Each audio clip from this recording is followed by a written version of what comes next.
In May 2026, the Reserve Bank of India granted HDFC Group a significant regulatory allowance, permission to hold an aggregate stake of up to 9.95. HDFC's mutual fund, life, pension, and securities arms operate separately. But under RBI's 2025 directions, investments from these entities under common control are a single pooled figure, aggregate holding. As they independently bought ICICI and Kotak stocks, their combined total approached the strict 5% threshold. By fulfilling fiduciary duties to clients, the group reached a size where normal business activities were on the verge of a technical compliance breach. To address this, HDFC filed a preemptive application with the RBI in January 2026, requesting a higher ceiling before their combined holdings actually crossed the limit. The RBI's approval, granted on May 6, provides a one-year window. It allows the group to maintain or increase its combined stake up to the new 9.95% mark, provided they do not exceed it before May 5, 2027. Analysts call this regulatory headroom. It's a safety buffer allowing fund managers to keep existing positions without the risk of an accidental regulatory violation. The rule is precise.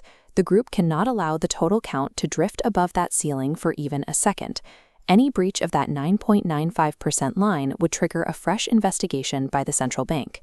Essentially, this waiver acts as a temporary pressure release valve, ensuring internal investment arms can operate without cross-referencing every single trade with sister companies.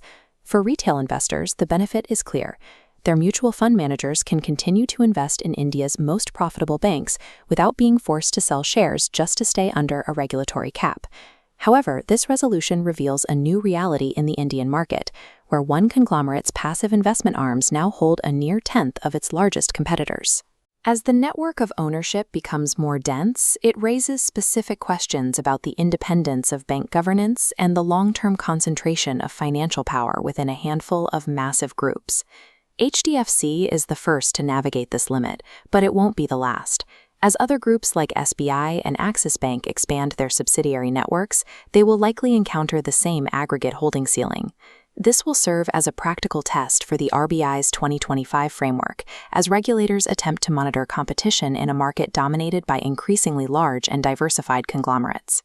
As these financial institutions grow more connected, the transparent monitoring of cross-holdings will determine whether India's banking sector remains a competitive marketplace.